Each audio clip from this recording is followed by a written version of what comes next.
இன்றைக்கும் இந்த காலையோடு நம்முடைய தியானத்திற்காக 1 பேதுருவின் புஸ்தகம் 5ஆம் அதிகாரம் 7ஆம் வசனத்தை வாசிப்போம். For our meditation, let us turn to 1 Peter 5th chapter 7th verse. அவர் உங்களை விசாரிக்கிறவரானபடியால் உங்கள் கவலைகளை எல்லாம் அவர் மேல் வைத்து விடுங்கள். கர்த்தருடைய பரிசுத்த நாமத்திற்கு மகிமை உண்டாகட்டும். Glory be to the holy name of the Lord. அவர் உங்களை விசாரிக்கிறவர் ஆனபடியால் உங்கள் கவலைகளை எல்லாம் அவர் மேல் வைத்து விடுங்கள் என்று நாம் இங்கே வாசிக்கிறோம். Here we are reading, casting all your care upon him, for he careth for you. இங்கே நம்முடைய ஆண்டவராய் இயேசு கிறிஸ்து விசாரிக்கிற ஒரு ஆண்டவர் என்று இங்கே வேதத்தில் எழுதப்பட்டிருக்கிறது. Here it is written, our Lord Jesus Christ is the one who cares for us. இந்த வேதத்தில் நாம் வாசிப்போம் என்றால் இந்த ஆண்டவராய் இயேசு கிறிஸ்துக்கு பல பெயர்களை பல நாமங்களை உடைய பெயர்களை எல்லாம் நாம் வாசித்து அறிந்திருப்போம். In the Bible, when we read, many names and many names are given for the Lord Jesus Christ. ஆனால் இந்த இடத்தில் வாசிக்கும் போது நம்முடைய ஆண்டவராய் இயேசு கிறிஸ்து என்கிற ஒரு நபர் விசாரிக்கிற ஒரு நபராக நம்முடைய மத்தியிலே இருக்கிறார் என்பதை நாம் அறிந்து கொள்கிறோம். But in this place it is mentioned as our Lord Jesus Christ is the one who cares for us. அவர் உங்களை விசாரிக்கிறவர் ஆனபடியினால் உங்கள் கவலைகளை எல்லாம் நீங்கள் அவர் மேல் வைத்து விடுங்கள் என்று இங்கே எழுதப்பட்டிருக்கிறது. Here it is written, casting all your care upon him, for he careth for you. நாம் இந்த உலகத்தில் வாழும் நாட்களிலே நம்ம பல விதத்திலும் நாம் கவலை உள்ளவர்களும் பாரம் உள்ளவர்களுமாகவே நாம் ஜீவித்து வருகிறோம். When we are living in this world, we are doing a life full of problems and இந்த உலகத்தில் வாழ்க்கையை செய்கிறதான ஒவ்வொரு மனிதனையும் நாம் அணியை கேட்போம் என்றால் எந்த ஒரு மனிதனும் நான் சமாதானமாக நிம்மதியாக கவலை இல்லாத ஒரு வாழ்க்கை வாழ்கிறேன் என்று எந்த ஒரு மனிதனுமே சொல்ல முடியாது. If you inquire any person living in this world, he cannot tell that he is living peacefully in this world. இங்கே இந்த காலையில் தேவ சமூகத்திற்கு வந்திருக்கிற நீங்களும் நானும் கூட ஏதோ ஒரு சந்தர்ப்பத்திலே ஏதோ ஒரு பாரத்தோடு தான் நம்ம தேவ சமூகத்திற்கு வந்திருக்கிறோம். Even we who have come to the presence of the God, we may have come with the burdens and sorrows. கவலை என்று சொல்லும்போது 2 விதமான கவலைகள் உண்டு என்று வேதத்திலே நாம் வாசிக்கலாம். Sorrow means there are 2 types of sorrows. இந்த கவலை பாரம் துக்கம் என்று எல்லாவற்றையும் நாம் தியானிப்போம் என்றால் எல்லாமே ஒன்றொன்றோடு தொடர்புடைய ஒரு பொருளாக எழுதப்பட்டிருக்கிறது. When we meditate about these sorrows, griefs and problems, all these are being interconnected with each other. நம்முடைய ஜீவிதத்திலே நாம் எந்த கவலையோடு இருக்கிறோமோ அது எப்படிப்பட்ட கவலை என்பதையும் கூட நாம் இந்த வேத வசனத்திலிருந்து அறிந்து கொள்ள வேண்டியது அவசியம். From the Bible we can infer what kind of sorrow we are having. எல்லாரும் ஒரே கவலையோடு இருப்பதில்லை. We all are not having the same sorrow. எல்லாருக்கும் ஒரே துக்கம் வருவதும் இல்லை. We are not with the same grief. அதே சந்தர்ப்பத்தில் நம்ம ஆவிக்குரிய ஜீவித்தை செய்கிற நமக்கு நம்முடைய ஜீவிதத்தில் எப்படிப்பட்ட கவலைகள் பாரங்கள் நம்மை அழுத்தி கொண்டிருக்கிறது என்பதை நாம் அறிந்திருக்க வேண்டியது அவசியம். But we who are doing the spiritual life, we have to know what kind of burdens and sorrows are leading us. இந்த உலகத்திற்குரிய காரியங்களையும் இன்மைக்குரிய ஆசீர்வாதங்களையும் மாத்திரமே நம்முடைய ஜீவிதத்தில் நாம் கவலைகளாக கொண்டிருப்போம் என்றால் ஆவிக்குரிய ரீதியிலே நாம் கர்த்தருடைய ஆசீர்வாதங்களை பெற்றுக்கொள்ள முடியாது. If we have the worldly things and the worldly blessings as our sorrows, then we cannot receive the spiritual blessings. ஆவிக்குரிய பிரகாரமாக இருந்தாலும் சரி சரீர பிரகாரமாக இருந்தாலும் சரி நம்முடைய கவலைகள் நம்முடைய துக்கங்களை நம் ஆண்டவரிடத்தில் சொல்லும்போது அவைகளை நம்முடைய ஆண்டவர் ஏற்றுக்கொள்கிறார். Though the sorrow may be of a worldly type or of a spiritual type, whatever burden we having, we have to tell to the Lord. நம்முடைய கவலைகள் ஒவ்வொரு காரியமாக துக்கமாக மாறி நம்முடைய துக்கம் வேறு ஒரு சிந்தனையிலே மாறி நம்மை ஆவிக்குரிய ஜீவிதத்தில் மரணத்தை தான் தருமே அல்லாமல் நாம் நம்மளாக கவலைப்பட்டு கொண்டே இருப்போம் என்றால் நம்முடைய சரீரத்தின் அளவுகளையும் கூட கூட்ட முடியாது என்று விதத்தில் எழுதப்பட்டிருக்கிறது. Each sorrow we are having will make us to grieve and it will lead to the death in our spiritual life. நாம் எல்லாருக்குமே கவலைகளும் துக்கங்களும் அவசியம். ஆனால் எந்த ரீதியில் இருக்க வேண்டும் என்றும் கூட வேதத்திலே நாம் வாசிக்கிறோம். We all have to have some burdens and sorrows, but that have to be in some extent. இந்த காலையிலே தேவ சமூகத்திற்கு வந்திருக்கிற நம்மில் பலருக்கும் ஆவிக்குரிய ஜீவித்தை குறித்ததான கவலைகள் ஒன்றும் இருக்காது. ஏதோ எழுத்தின்படி நம்முடைய தேவைகளை குறித்ததான கவலைகள் நிறைந்த அனுபவத்தோடு நாம் வந்திருக்கிறோம். Many who have come to the presence of the God will not be having any sorrow concerning their spiritual life, but they will be having sorrow concerning their worldly life. நாம் வேதத்திலே வசனத்திலே வாசிக்கிறோம், உங்களுக்கு பொக்கிஷங்கள் நீங்கள் சேர்க்க வேண்டும் என்று ஆசைப்படுவீர்கள் என்றால் அதை இந்த உலகத்தில் சேர்க்காமல் அதை பரலோக ராஜ்யத்திலே நீங்கள் சேர்த்து வையுங்கள் என்று நம்முடைய ஆண்டவராகிய இயேசு கிறிஸ்து சொல்லுகிறார். In the Bible we are reading, if you want to gather treasure for yourself, need not gather treasure in this world, gather treasures in the heaven. ஆகினால் இந்த உலகத்தில் இந்த ஜீவித்தை செய்கிற நம்ம எல்லாருக்கும் எந்த விதத்தில் நம்முடைய ஜீவிதத்திலே துக்கமும் கவலையும் உண்டாயிருக்க வேண்டும். So we are leading in this worldly life, what kind of, to what extent we have to have the sorrow.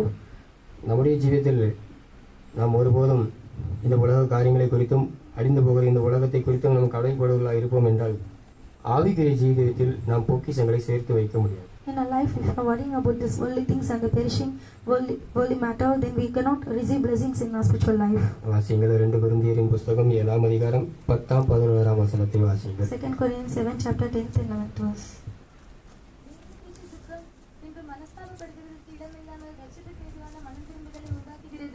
லௌகிக துக்கமோ மரணத்தை உண்டாக்குகிறது. பாருங்கள், நீங்கள் தேவனுக்கேற்ற துக்கம் அடைந்ததுண்டே அது உங்களிடத்தில் எவ்வளவு ஜாக்கிரதையும்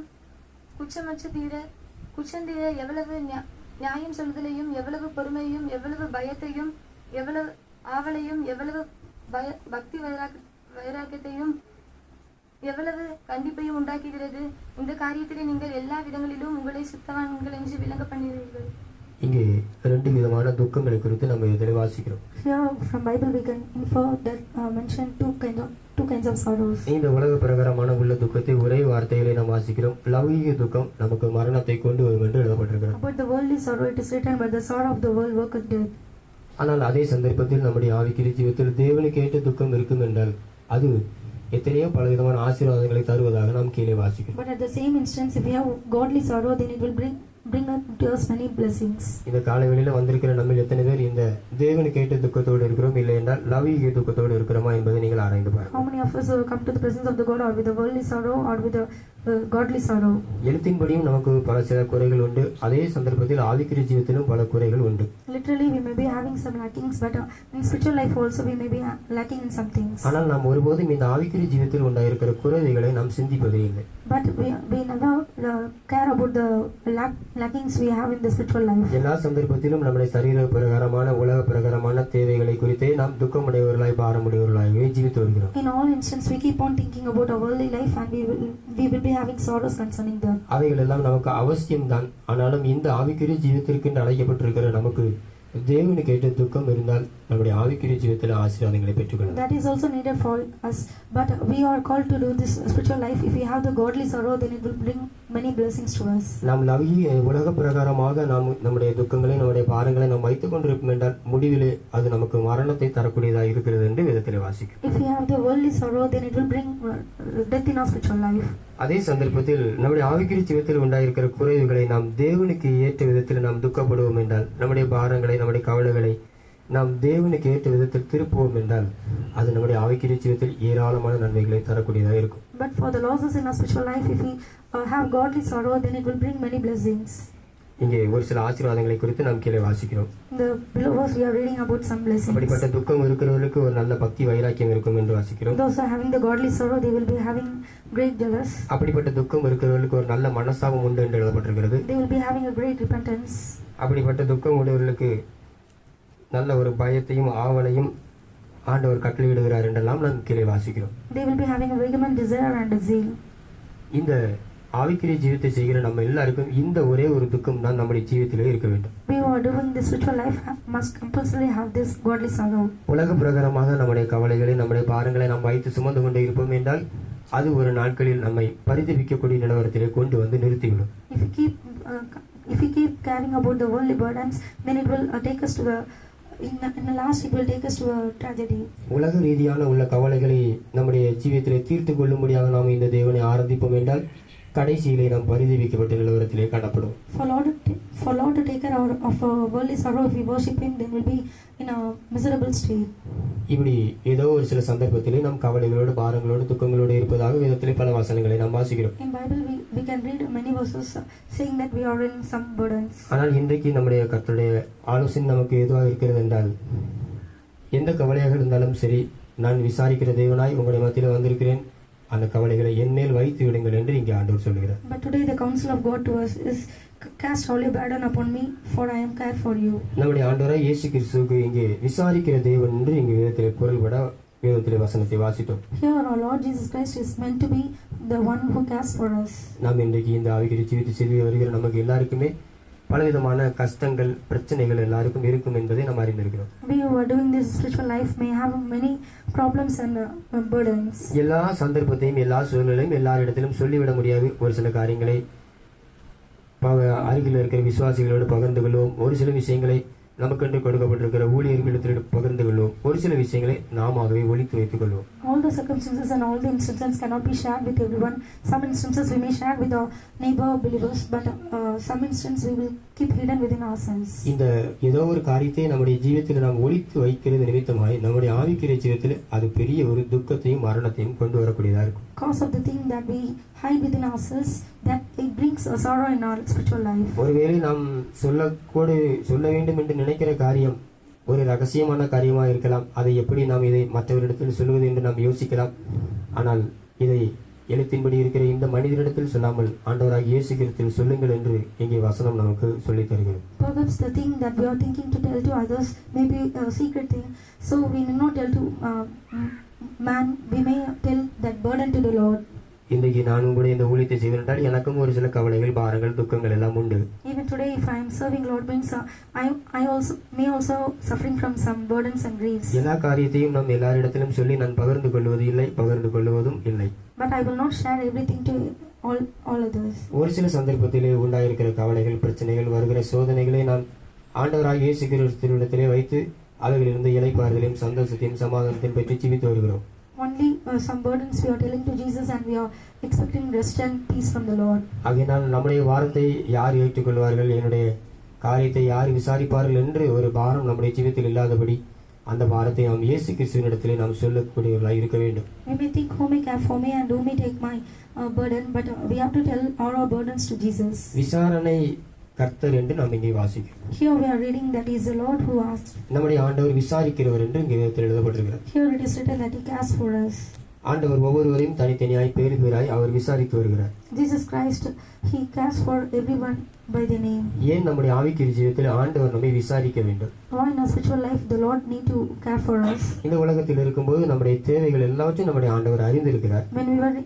When we are in this world, each and every need the God knows. நம்முடைய நிலவரங்கள், நம்முடைய பிரச்சனைகள் எல்லாவற்றையும் நம்முடைய ஆண்டவருக்கு தெரியாமல் இங்கே ஒன்றும் நடைபெறாது என்று கூட வேதத்தில் நாம் வாசிக்கிறோம். He knows all our problems and all our situations. ஆனாலும் கூட நம்முடைய ஆண்டவர் நம்மை அழைத்து விசாரிக்கிறார் என்றே நாம் எழுதப்பட்டிருக்கிறது. Although he knows all our problems and burdens, it is written that he cares for us. இந்த விசாரணை என்கிறதான இந்த பொருளுக்கு பல அர்த்தங்கள் உண்டு. Here the word the care, it means many meanings. ஒருவர் சந்திக்கும் போது நாம் அவருடைய சரீரத்தினுடைய சுகத்தையும் குடும்பத்தாருடைய சுகத்தையும் நாம் கேட்டறிந்து நாம் ஒருவருக்கொருவர் நாம் விசாரித்துக் கொள்வோம். When we met with each other, we will ask about their health and their family. அதே சந்தர்ப்பத்தில் இதே வேறொரு விசாரணை குறித்து கூட இந்த வேதத்தில் வாசிக்கிறோம். ஆண்டவராகிய இயேசு கிறிஸ்து நியாயாதிபதியாய் இருந்து அவர் ஒரு சிலரை விசாரிக்க போகிறார் என்று நாம் வாசிக்கிறோம். At the same circumstance, we can see there is also another inquiry, that is the Lord will inquire of our sins. கடைசியாக ஒரு சிங்காசனத்தில் அவர் இருந்து கொண்டு வருகிற ஜனத்தை நியாயம் தீர்த்து 2 பிரிவுகளாக பிரிக்கிறார். ஒன்று செம்மறி ஆடுகளாகவும் மற்றொன்று வெள்ள ஆடுகளாகவும் இருக்கும் என்று நாம் வாசிக்கிறோம். In the last judgment days, he will sit in the throne and he will divide into 2 groups. One will be ram and another will be a sheep. அதுவும் விசாரணை என்று வேதத்தில் எழுதப்பட்டிருக்கிறது. That is also written as an inquiry. நாம் வாசித்த வசனத்திலும் கூட நம்முடைய ஆண்டவர் விசாரிக்கிறார் என்று நாம் வாசிக்கிறோம். In the verse what we read, it is given that he cares for us. அப்படி என்றால் இன்றைக்கு நம்முடைய ஆண்டவர் எந்த விசாரணையை கொண்டு நாம் விசாரிக்க போகிறார் என்பதை நாம் அறிந்து கொள்ள வேண்டியது அவசியம். If it be so, then we have to know with what inquiry he is going to care for us. நம்முடைய கவலைகளும் நம்முடைய பாரங்களும் நம்முடைய துக்கங்களும் தேவனுக்கு ஏற்றவர்களாக இருக்கும் என்றால் நாம் ஒருபோதும் அந்த கடைசி விசாரணையிலே தள்ளப்படக்கூடிய நிலவரத்துக்கு கடந்து வர மாட்டோம். If our griefs and sorrows and burdens are concerning about the godly sorrow, then we will not be go to the state of in the last judgment. மத்தேயு எழுதின சுவிசேஷம் 25ஆம் அதிகாரம் 33ஆம் வசனத்தை வாசிப்பேன் என்றால் அங்கே ஒரு விசாரணை குறித்து எழுதப்பட்டிருக்கிறது. Matthew 25th chapter 33rd verse. செம்மறி ஆடுகளை தமது வலது பக்கத்திலும் வெள்ளாடுகளை தமது இடது பக்கத்திலும் நிறுத்துவார். இங்கே 2 கூட்டத்தாரை தனது வலது பக்கத்திலும், ஒரு கூட்டத்தாரை வலது பக்கத்திலும், மற்றொரு பக்கத்திலே இடது பக்கத்திலே மற்றொரு கூட்டத்தாரை நிறுத்துவதாக நாம் இங்கே வாசிக்கிறோம். Here we are reading that he set up the one group on his right hand and another group on his left. இது ஆண்டவராகிய இயேசு கிறிஸ்து செய்கிற ஒரு விசாரணையிலே முக்கியமான ஒரு விசாரணையாக இருக்கிறது. This is the main inquiry that he is doing in the last days. இந்த விசாரணையின் போது நாம் எந்த கூட்டத்தாரை நாம் காணப்பட போகிறோம் என்பதற்கு இன்றைக்கு நாம் தப்பித்துக் கொள்ள வேண்டும் என்றால் ஆண்டவர் இன்றைக்கு நம்முடைய மத்தியில் விசாரிக்கிற தேவனாய் வந்திருக்கும் போது நம்முடைய நிலவரங்களை ஆண்டவரிடத்தில் சொல்ல வேண்டும். To escape from this last judgment, from being found in the left hand group, we should tell all our burdens to Jesus. அந்த கடைசி விசாரணையில் நாம் ஒருபோதும் தள்ளப்படக்கூடிய கூட்டத்திலே காணப்படாதபடி நாம் அவருடைய நித்திய இளைப்பாறுதலை பிரவேசிக்க வேண்டும் என்றால் இன்றைக்கு ஆண்டவர் நம்மை முதலில் விசாரிக்கிற ஆண்டவராய் வந்திருக்கிறார். அந்த விசாரணையில் நம்முடைய நிலவரங்களை நாம் தேவனுக்கு தெரியப்படுத்த வேண்டியது அவசியம். In the last judgment days, we should not be found in the group that is going to be cast away. For that, we need to tell all our burdens to Christ Jesus. இந்த வேதத்தில் ஆண்டவராய் இயேசு கிறிஸ்து ஒரு சிலரை அழைத்து விசாரித்ததாக நாம் வாசிக்கிறோம். In the Bible, we were reading the Lord Jesus Christ called some persons and asked them. ஒரு சில ராஜாக்களும் ஒரு சில சந்தர்ப்பத்தில் ஒரு சிலரை அழைத்து விசாரித்ததாக இந்த வேதத்தில் எழுதப்பட்டிருக்கிறது. In some circumstances, kings also called some people and asked them. ஏராளமான வசனங்களின் மூலமாக நாம் ஒரு சிலரை ஒருத்தர் விசாரித்ததாக நாம் வாசிக்கலாம். From many verses, we can see someone including the other person. இந்த காலையில ஒரு 3 வசனத்தை வாசிக்கும்படி நான் ஆசைப்படுகிறேன். In this morning session, I desire to read 3 verses. ஆதியாகமம் 3ஆம் அதிகாரம் 9ஆம் வசனத்தை வாசிப்பீர்கள் என்றால் Genesis 3rd chapter 9th verse. அப்பொழுது தேவனாகிய கர்த்தர் ஆதாமை கூப்பிட்டு நீ எங்கே இருக்கிறாய் என்றார். இங்கே இந்த முதல் மனிதனாகிய ஆதாமை ஆண்டவர் அழைத்து நீ எங்கே இருக்கிறாய் என்று விசாரிக்கிறார். Here we are reading that Lord God called the first man Adam and asked, where art thou? இப்பொழுது இந்த ஆதாம் எங்கே இருக்கிறான் என்பது நம்முடைய ஆண்டவருக்கு நல்லாவே தெரியும். Our Lord Jesus Christ, he very well knows that where the Adam is. இருந்தாலும் கூட குறிக்கப்பட்ட சந்தர்ப்பத்தில் வரும்போது இங்கே ஆண்டவர் அந்த தோட்டத்தின் வாசலிலே வந்து நின்று ஆதாமே என்று கூப்பிட்டு நீ எங்கே இருக்கிறாய் என்று இங்கே விசாரிக்கிறார். Even though he knew that he is asking, he is calling unto the Adam and asking, where art thou? ஏன் இந்த ஆண்டவர் இந்த ஆதாமை விசாரிக்க வேண்டும்? Why the Lord had to encounter Adam? அந்த ஆதி மனிதனை விசாரித்த போது அவன் ஒரு நல்ல சந்தர்ப்பத்தை இல்லை என்றால் ஒரு நல்ல வார்த்தையை சொன்னதாக அடுத்த வசனத்திலே நாம் வாசிக்கிறோம். When he encountered the first man, the reply given by him is given in the next verse. விசாரிக்கிற சந்தர்ப்பத்திலே அவன் எந்த நிலவரத்தில் இருக்கிறான் என்பதை தேவ சமூகத்தில் தேவ கர்த்தரோடு அவன் ஒத்துக்கொள்கிறதாக நாம் அடுத்த வசனங்களிலே வாசிக்கிறோம். He is accepting the state in which he was found when he was encountered of the Lord. அந்த ஒரு வசனத்தையும் கூட வாசியுங்கள்.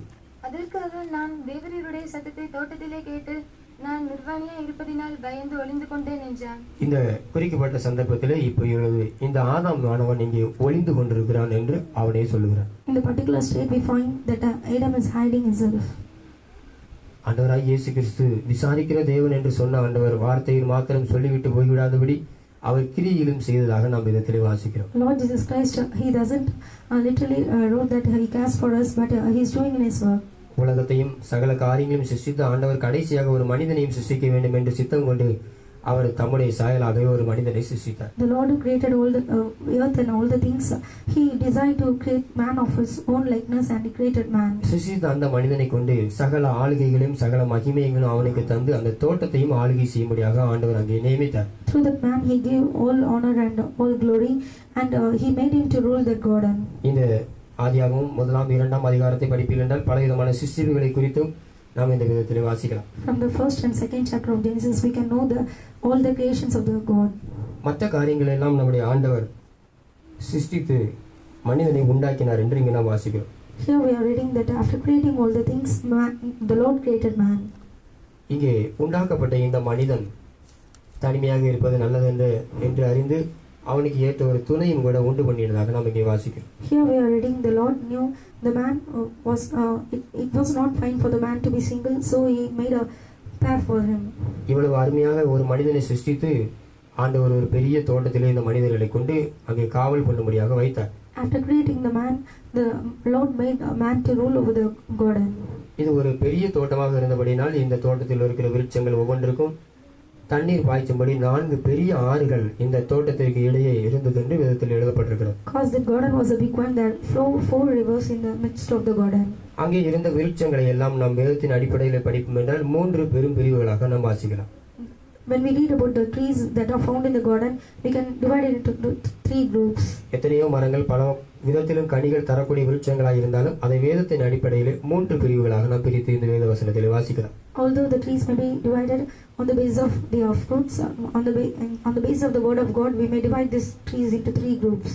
ஒரு விருட்சத்தினுடைய ஒரு கூட்டத்தினுடைய விருட்சத்திற்கு பெயர் அது ஜீவ விருட்சத்தின் கனியா இருக்கிறது. One group of trees, they are called as a fruit of the living. மற்றொரு கூட்டமான இந்த விருட்சத்திற்கு நன்மை தீமை அறியதிக்கு கூட கனியாக இருக்கிறது. Another group of trees, they are called they yield fruits of knowledge of good and evil. மற்ற ஒரு கூட்டத்தினுடைய விருட்சத்திற்கு சகல விருட்சத்தின் கனி என்றும் கூட பெயரிடப்பட்டிருக்கிறது. Another group of trees, they are known as all இங்கே இந்த மனிதனை கொண்டு வந்த ஆண்டவர் எல்லா கனிகளை புசிக்கும்படியாக அல்ல, இந்த சகல விருட்சத்தின் கனியை மாத்திரம் புசிக்கும்படி இங்கே ஆண்டவர் அவனுக்கு கட்டளையிடுகிறார். But the Lord created man not to eat all the fruits, but the fruit of the particular tree. இந்த தோட்டத்தில் வைக்கப்பட்ட இந்த மனிதனுக்கு இங்கு ஒரு பிரமாணத்தை கூட கொடுத்ததாக நாம் வாசிக்கிறோம். And he gave some commandments to the man. நன்மை தீமை அறியத்தக்க கனியை நீ புசிக்க கூடாது, புசிக்கும் நாளிலே நீ சாவா என்று ஆண்டவர் அவர்களுக்கு ஒரு பிரமாணத்தை தந்தார். The Lord has given a commandment to the man, saying, "You shouldn't eat the tree of the knowledge of good and evil." வேதத்தை வாசிக்கிற நாமும் கூட சரியாக நம் பொருள்படி வாசிக்கும் என்றால் இதனுடைய அர்த்தங்களை நாம் விளங்கிக் கொள்ளலாம். When we clearly read the verses, we can know it. இந்த பிசாசு, இந்த சர்ப்பமானது இந்த ஏவாள் இடத்தில் வஞ்சித்த ஒரு விஷயத்தை குறித்து நாம் கீழே உள்ள வசனங்களிலே நாம் வாசிக்கிறோம். In the below verses, we can see the thing that serpent beguiled Eve. அந்த நன்மை தீமை அறியத்தக்க கனியை புசிக்கும் நாளில் நீ தேவர்களைப் போல மாற்றப்படுவாய் என்று அந்த சர்ப்பமானது ஏவாள் இடத்தில் வஞ்சகமாக பேசினது. The serpent told in its beguility to Eve that when you eat the fruit of the knowledge of the good and evil, you will be like God. அப்படி என்றால் நாமும் கூட சில சந்தர்ப்பங்களில் இந்த வேத வசனத்தை வாசிக்கும் போது நமக்கும் கூட ஒரு சில சந்தேகங்கள் உண்டாயிருக்கலாம். While reading this verse, we may got some doubt. இந்த 3 பழங்களுமே நிச்சயமாக ஒரு மனிதன் சாப்பிட்டு இருக்க வேண்டியது அவசியம். The man have to eat all the 3 fruits. தோட்டத்தில் உண்டு பண்ணப்பட்டிருக்கிற ஆண்டவராய் இயேசு கிறிஸ்துவினால் ஆயத்தம் பண்ணப்பட்டிருக்கிற இந்த கனிகள் எல்லாம் ஒரு மனிதன் நிச்சயமாகவே சாப்பிட வேண்டும். ஆனால் அதற்கு ஒரு காலங்கள் உண்டு. But that all the fruits created by God, the man have to eat. But for that particular period is needed. இப்பொழுது இவன் சிறியவனாக சிருஷ்டிக்கப்பட்டிருக்கிறபடியால் இப்பொழுது இவனுடைய தகுதிக்கு ஏற்றவாறு இவன் சகல விருட்சத்தின் கனியை மாத்திரம் இப்பொழுது இவன் புசிக்க வேண்டும். Because he is created small, he have to according to his worthiness, he have to eat only the trees of the garden. இந்த சகல விருட்சத்தின் கனியை இவன் புசிப்பதினால் இவனுடைய சரீர பிரகாரமான எல்லா குறைவுகளும் நிறைவாக்கப்படும். By having the fruit of the trees of the garden, all his lively needs shall be fulfilled. குறிக்கப்பட்ட காலம் வரையிலும் இவன் இந்த ஒரே ஒரு கனியை மாத்திரம் தான் புசிக்க வேண்டும். அவனுடைய வளர்ச்சிக்கு தகுந்தாற் போல் ஆண்டவர் மற்ற கனிகள் எல்லாம் புசிக்கும்படி அவனுக்கு அதிகாரம் கொடுக்கிறார். For a particular period he have to eat the fruit of the trees of the garden, and after that by seeing his growth only he is made to eat other fruits. இதையெல்லாம் சிறு பிள்ளைகளுக்கு சொல்லிக் கொடுப்பது போல பல சந்தர்ப்பங்களில் ஒரு சிலருக்கு விளக்கி கொடுத்திருக்கிறோம். அப்படி என்றால் நாமும் கூட எந்த காரியத்தை எப்போது நாம் செய்ய வேண்டும் என்பதை நாம் முதலாவது விளங்கி இருக்க வேண்டியது அவசியம். If it be so, we have to know what thing we have to do in a particular period. நமக்கு கொடுக்கப்பட்டிருக்கிற இந்த காலத்தில் நாம் எதை செய்ய வேண்டுமோ அதை மாத்திரம் செய்தால் நாம் கர்த்தருக்கு பிரியமுள்ளவர்களாக இருக்கலாம். In the period given to us, what is needed for us to do, if we do that, we will be pleasing God. செய்யத்தகாத ஸ்தானத்தை விட்டு நாம் மாறி நாம் செய்யும் போது நம்முடைய ஆவிக்குரிய ஜீவத்தில் ஒரு பெரிய மரணம் உண்டாகும் என்று நம்ம விதத்தில் வாசிக்கிறோம். If we do the unwanted things in that period, then death will meet in our spiritual life. பிறந்த குழந்தைகளுக்கு நாம் யாருமே அந்த தகுதிக்கு மீறி நம் ஆகாரங்களை கொடுப்பதில்லை. For newborn babies, we will not feed them with food. நாம் அப்படி தகுதிக்கு மீறி ஏதேனும் ஆகாரங்களை கொடுத்தால் அந்த பிள்ளைகளுடைய சரீரத்தில் பல வியாதிகள் பலவித பலவீனங்கள் வருவதை நாம் எல்லாரும் அறிந்திருக்கிறோம். If we give food for them, then they will be suffering from many sickness. இதை அறிந்த ஆண்டவர் தான் சொன்னார், நீ இப்பொழுது சகல விருட்சத்தின் கனியையும் ஜீவ விருட்சத்தின் கனியை மாத்திரம் புசிக்கலாம், ஆனால் நன்மை தீமை அறியக்கூடிய கனியை புசிக்க கூடாது என்று சொன்னார். By knowing this only, God said to Adam, you can eat the fruit of the trees of the garden and the fruit of life, but he should not touch the fruit of the knowledge of good and evil. கீழ்ப்படியாத இந்த மனிதன் மற்ற 2 கனிகளையும் புசிக்காமல் எதை புசிக்க கூடாது என்று சொன்னாரோ அந்த கனியை புசித்து தன்னுடைய ஜீவிதத்தில் ஒரு மரணத்தை கொண்டு வந்து விட்டார். But the disobedient man, he didn't have the food that Lord mentioned him to have, but he had the other fruit, and he met with the spiritual death. அதேபோல் சபை என்று சொல்லும்போது ஒரு சில பிரமாணங்கள் ஒரு சில சட்ட திட்டங்கள் உண்டாயிருக்கும். Likewise, the church, it also has some laws and commandments. நாம் அதன்படி அதற்கு உட்பட்டு கீழ்ப்படிந்து அடங்கியிருந்தால் மாத்திரம் நாம் நன்மையையும் ஆசீர்வாதத்தையும் பெற்றவர்களாய் கடந்து செல்லலாம். Only if you are subduing under it, we will be found to have some blessings. இவன் இப்பொழுது இந்த கனியை புசித்தது நிமித்தமாய் அவன் எந்த நிலவரத்தில் இருக்கிறான் என்பதை அந்த கனி நன்மை தீமை அறிவிக்கக்கூடிய கனியாக இருந்தபடினால் அதை அவனுக்கு விலக்கி காட்டியதாக நாம் வாசிக்கிறோம். Because he had the fruit of the knowledge of good and evil, he was able to know the good and evil. அதுவரையிலும் தங்களுடைய சரீரத்தை மகிமை என்கிறதான வஸ்திரத்தில் மூடிக்கொண்டிருந்த இவர்கள் எப்பொழுது இந்த கனியை புசித்தார்களோ அப்பொழுது தங்களுடைய ஜீவனை இழந்து போனார்கள். Till that period they were clothed with glory, and when at the instant they had the fruit of the knowledge of good and evil, they lost the glory. தங்களுடைய நிர்வாணத்தை மறைக்கும்படியாக அங்கே இருக்கப்பட்டிருக்கிற விருட்சங்கள் நடுவிலே ஒளிந்து கொண்டார்கள் என்று நாம் வாசிக்கிறோம். To close their nakedness, they hid between the trees. இப்பொழுது இந்த சந்தர்ப்பத்தை எல்லாம் அறிந்த ஆண்டவர் இப்போது மறுபடியும் தோட்டத்தில் வந்து நின்று கொண்டு கேட்கிறார், ஆதாமே நீ எங்கே இருக்கிறாய் என்று கேட்கிறார். The Lord who know all these happenings now he is calling to Adam and asking, where art thou? இப்பொழுது அவன் சொல்கிறான், நான் நிர்வாணியா இருப்பதினால் பயந்து ஒளிந்து கொண்டிருக்கிறேன் என்று சொல்கிறான். And he is telling, I was afraid because I was naked and I hid myself. பிரியமானவர்களே, நாம் இந்த ஆதாமை போல ஒரு சில குறிக்கப்பட்ட நாட்களிலே நாம் இந்த தேவனோடு சபையில் உலாவுகிற ஒரு சந்தர்ப்பத்திலே அப்படிப்பட்ட அனுபவத்தை உடையவர்களாக இருந்தோம். Beloved, like Adam, once we were in a stage of being with God. 6ஆம் வசனத்தை வாசிப்பில் என்றால், அந்த பகலின் குளிர்ச்சியான வேளையிலே ஆண்டவர் இந்த மனிதர்களோடு உலாவினார், பேசினார் என்றெல்லாம் எழுதப்பட்டிருக்கிறது. In the 6th verse we can see, in the cool of the day the Lord was with the man. 8ஆம் வசனத்தில் மிக தெளிவாக நாம் வாசிக்கிறோம். In the 8th verse we can clearly read about that. அத்தனை ஆசீர்வாதங்களையும் உடைய ஒரு நபர் இப்பொழுது தேவனை தன்னுடைய பார்வையிலிருந்து அவன் விலக்கிக் கொள்கிறார். The man who desired all these blessings now is against the God.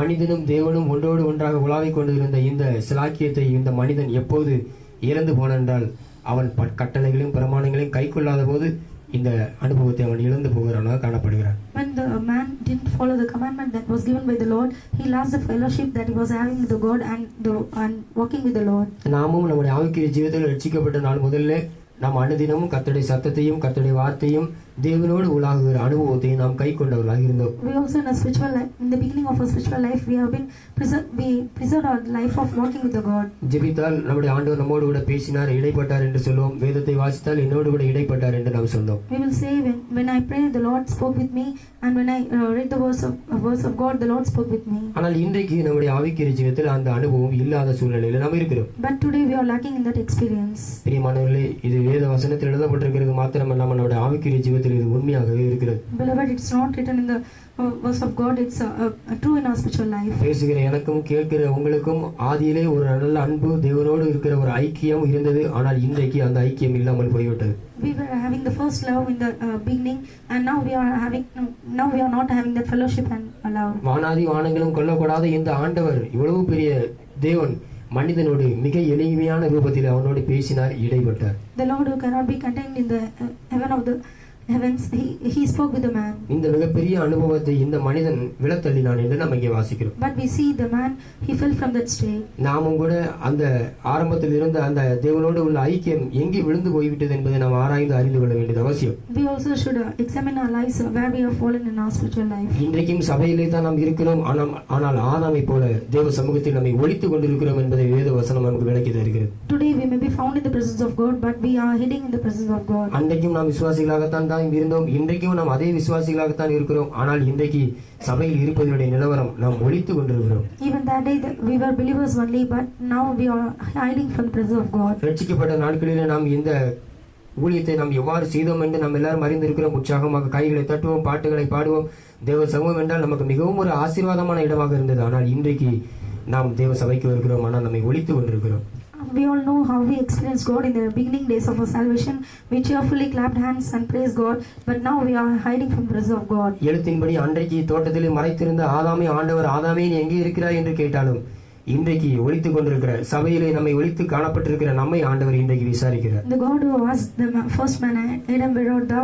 He is now asking to us, who is hiding from the presence of God. ஒரு விசை கண்களை மூடி நீங்கள் தேவ சமூகத்தில் ஆராய்ந்து பாருங்கள். ஆரம்பத்தில் நாம் எவ்வளவு தேவனோடு ஐக்கியமுள்ளவர்களாக இருந்தோம், இப்போது நம்முடைய ஐக்கியம் எங்கே இருக்கிறது என்பதை நீங்கள் சிந்தித்து பாருங்கள். Once again, let's all close our eyes and examine from in the beginning where what state we were found, and now in what state we have been. ஒரு பாவம் செய்த ஒரு மனிதனையும் நம்முடைய ஆண்டவராக இயேசு கிறிஸ்து அவனை அப்படியாக விட்டு விடாமல் கடைசியாக ஒரு சந்தர்ப்பத்தில் அவனை தோட்டத்தில் வந்து நின்று அழைக்கிறார். ஆதாமே நீ எங்கே இருக்கிறாய் என்று கேட்கிறார். The Lord didn't let the fallen man go, but he gave him a last circumstance by calling him and asking, Adam, where art thou? அவன் தன்னை உண்மையான நிலவரத்தில் ஒத்துக்கொண்டது நிமித்தமாய் ஆண்டவர் அவனோடு கூட பேசினார், இடைப்பட்டார். அவனுக்கு அந்த தோட்டத்திலும் கூட மேலும் ஒரு சில ஆசீர்வாதங்களை தந்தார் என்று நாம் வாசிக்கிறோம். Because he accepted the true state, the Lord made him to stay in the garden and gave him some blessings. பழைய ஏற்பாட்டில் அந்த ஆதாம் இருந்தாலும் இன்றைக்கும் தேவ சபையிலே ஒளித்துக் கொண்டிருக்கிற ஆதாமாய் நாம் இருப்போம் என்றால், அப்படிப்பட்ட ஆதாம்களை தான் இன்றைக்கு ஆண்டவர் கூப்பிட்டு விசாரிக்கிறார். ஆதாமே நீ எங்கே இருக்கிறார் என்று கேட்கிறார். Although he was Adam of the Old Testament, even today the Lord is calling and asking to Adam, we who are hiding in the presence of God. நல்ல அனுபவம், நல்ல தேவனோடு உறவாடக்கூடிய ஐக்கியம் இருந்த நாம் இன்றைக்கு நாம் எந்த நிலவரத்தில் இருக்கிறோம்?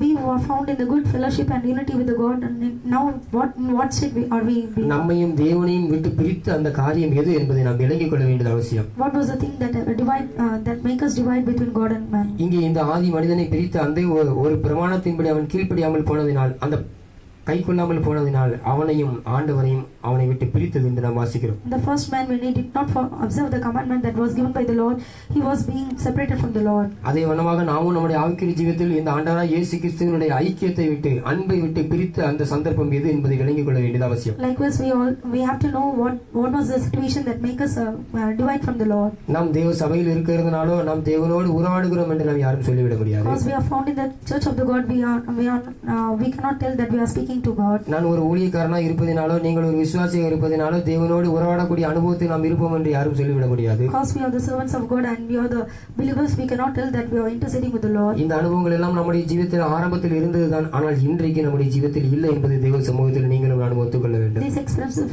were found in the beginning of our spiritual life, but today we are lacking in all these experiences. தேவனோடு உள்ள ஐக்கியத்தை கெடுத்து போடும்படி நம்முடைய ஆவிக்குரிய ஜீவிதத்துக்கு விரோதமாய் வந்த காரியங்கள் எது என்பதை விளங்கிக் கொண்டு மறுபடியும் தேவனோடு உள்ள ஐக்கியத்தை நாம் புதுப்பித்துக் கொள்ள வேண்டியது அவசியம். By knowing the things that make us separate from the Lord, we have to examine our lives and reunite with the Lord. ஆகையினால் தான் சபையில் உள்ள பிரமாணத்திற்கும் கட்டளைக்கும் நாம் கீழ்ப்படிந்து அடங்கி இருக்க வேண்டும் என்று நாம் வாசிக்கிறோம். And that's why we are reading that we have to observe all the commandments and the Lord's given to the church. நாம் தேவ சமூகத்திலோ சபையிலோ பிரமாணத்திற்கு உட்பட்டு நாம் அடங்கி இராமல் போகும்போது நம்முடைய ஆவிக்குரிய ஜீவிதத்தில் நாம் ஆதாமை போல சபையை விட்டு வெளியே விரட்டக்கூடிய ஒரு நிலவரத்திற்கு நாம் கடந்து வந்து விடுவோம். When we are not subject to the commandments and the laws given to the church, we will be like Adam and cast out of the garden. அந்த 1 பேதுரு புத்தகம் 5ஆம் அதிகாரத்தில் வாசித்த அந்த வசனத்திற்கு மேலே உள்ள வசனங்களை வாசிப்பீர்கள் என்றால் மிக தெளிவாக வாசிக்கிறோம்.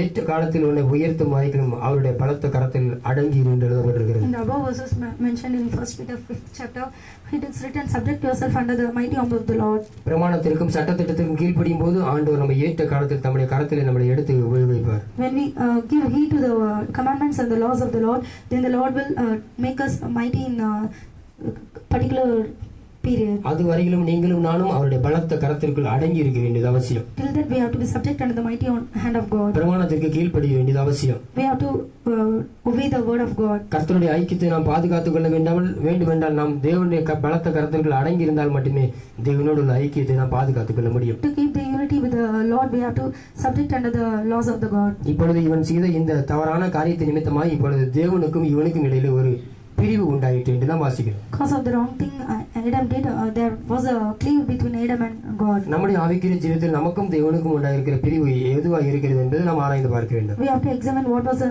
thing that separate us from God. ஏசாயாவின் புத்தகம் 59ஆம் அதிகாரம் 2ஆம் வசனத்தை வாசிப்பீர்கள் என்றால், Isaiah 59 chapter 2nd verse, நம்முடைய ஆவிக்குரிய ஜீவிதத்துக்கு விரோதமாய் பாவங்கள் உட்பிரவேசித்து ஆண்டவரை பார்க்க கூடாதபடிக்கு அந்த பாவம் நம்முடைய முகத்தை மறைக்கிறது என்று எழுதப்பட்டிருக்கிறது. It's here it is written, our iniquities have separated between us and God. வாசிங்க. உங்கள் அக்கிரமங்களே உங்களுக்கும் உங்கள் தேவனுக்கும் நடுவாக பிரிவினை உண்டாக்குகிறது. உங்கள் பாவங்களே அவர் உங்களுக்கு செவி கொடாதபடிக்கு அவருடைய முகத்தை உங்களுக்கு மறைக்கிறது. அக்கிரமமும் பாவமும் நாம் செய்வோம் என்றால் நம்முடைய ஆண்டவராகிய இயேசு கிறிஸ்துவின் முகத்தை தரிசிக்க முடியாதபடி அது நமக்கு ஒரு பிரிவினையை உண்டு பண்ணுகிறது என்று நாம் வாசிக்கிறோம். If we commit iniquities and sin, then it will not allow us to see our Lord.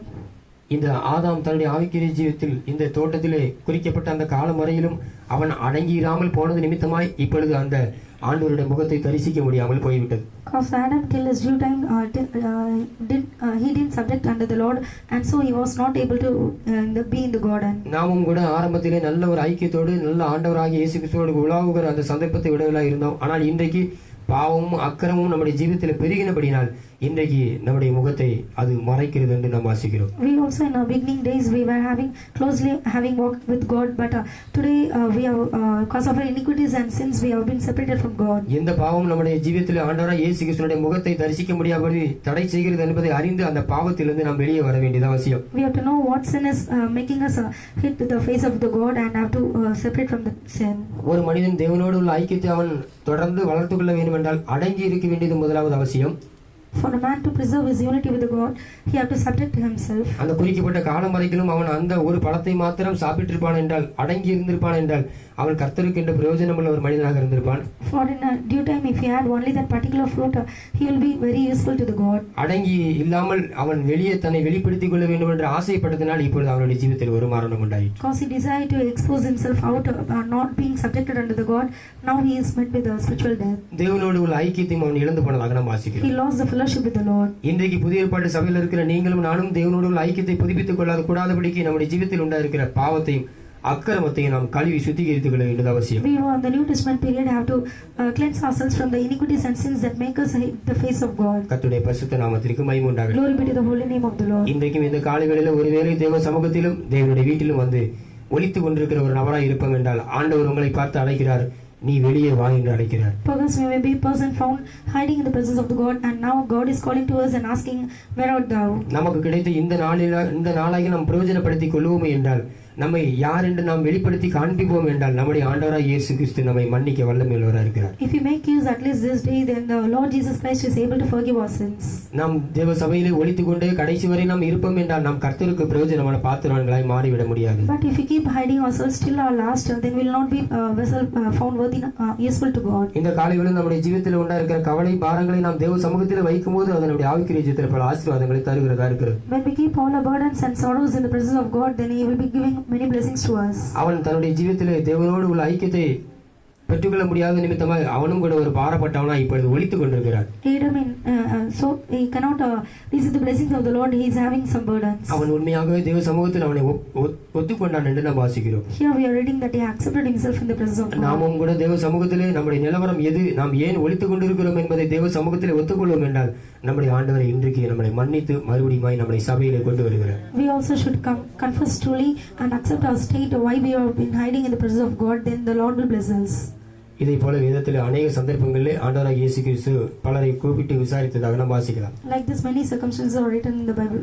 முதலாவதாக தேவனுடைய ஐக்கியத்திலிருந்து விடுபட்ட ஒரு மனிதனை ஆண்டவர் அழைத்து விசாரித்தார் என்று நாம் கண்டோம். Firstly, we saw a man who relieved from the fellowship of the Lord. இரண்டாவதாக அதே ஆதியாகமம் புத்தகம் 4ஆம் அதிகாரம் Secondly, Genesis 4th chapter 1ஆம் வசனத்தை வாசியுங்கள். 9th verse.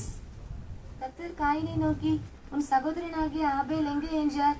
அதற்கு அவன், நான் அறியேன், என் சகோதரனுக்கு நான் காவலாளியோ என்றான். இங்கே குறிக்கப்பட்ட இரண்டாவது சந்தர்ப்பத்தை வாசிப்போம் என்றால், ஒரு நபரை அழைத்து உன்னுடைய சகோதரன் எங்கே என்று கேட்பதாக நாம் வாசிக்கிறோம். About the second circumstance, when we see the Lord called unto Cain and asked, where is Abel the brother?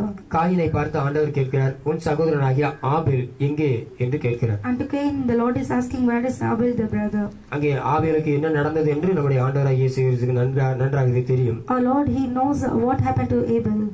ஆனாலும் கூட அறிந்த சந்தர்ப்பத்தின் மத்தியிலும் கூட இந்த நபரை பார்த்து கேட்கிறார், உன் சகோதரனாகிய ஆபேல் எங்கே என்று கேட்கிறார். Although he knew that he is asking to Cain, where is Abel thy brother? பிரியமானவர்களே, இவன் என்ன சொல்லி இருக்க வேண்டும்? Beloved, what he should have told? நான் அவனை கொலை செய்து விட்டேன் என்று சொல்லி இருக்க வேண்டும். I have murdered him.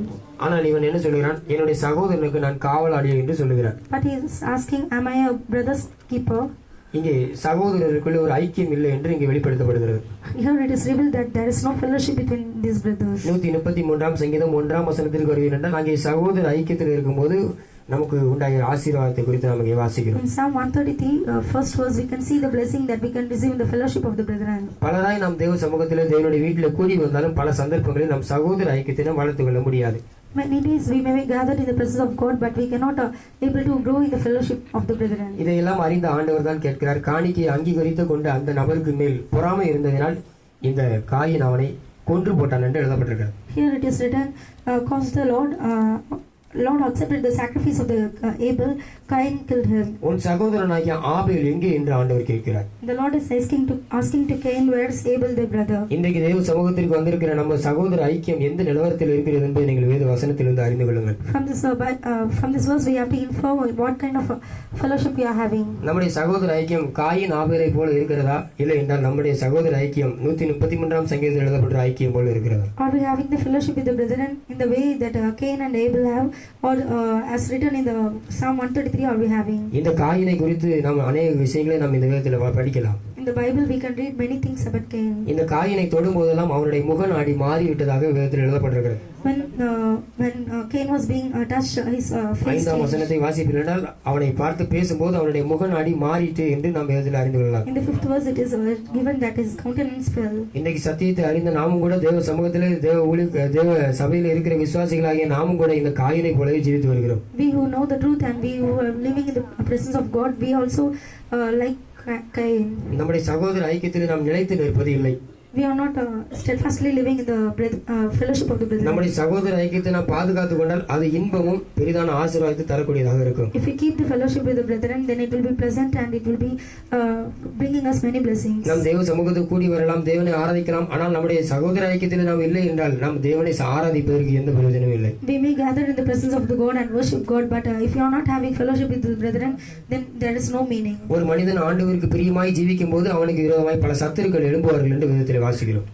In the Bible it is written, if a man live pleasing the Lord, then there came many enemies against him. இங்கே வாசிக்கப்பட்ட இந்த ஆபேலும் கூட கர்த்தருக்கு மிகவும் பிரயோஜனமான பிடித்தமான ஒரு நபர் என்று வாசிக்கலாம். Here the Abel whom we read, he is also a person pleasing God. அவன் தனக்கு ஆண்டவராய் இயேசு கிறிஸ்துவுக்கு காணிக்கை கொடுக்க வேண்டும் என்று சிந்தனை செய்தபோது அவன் தன்னுடைய மந்தையில் இருந்தவர்களை கொளுத்தவைகளை கொண்டு கொடுத்தான் என்று வாசிக்கிறோம். He desired to offer some sacrifice to the Lord, and he took a fatling from his field, and he offered it as a sacrifice. கர்த்தரை பிரியப்படுத்துகிற ஒரு மனிதன் எல்லாவற்றிலுமே அவன் முதன்மை உள்ளவனாகத்தான் இருப்பான். The man who pleased the God, he will be found the first in all the things. ஆனால் ஏனோதானா என்று இந்த வந்து போய் இருக்க வேண்டும் என்று நினைக்கிறவன் காயினை போலவே தேவனுடைய சமூகத்திலே காணப்படுவான்.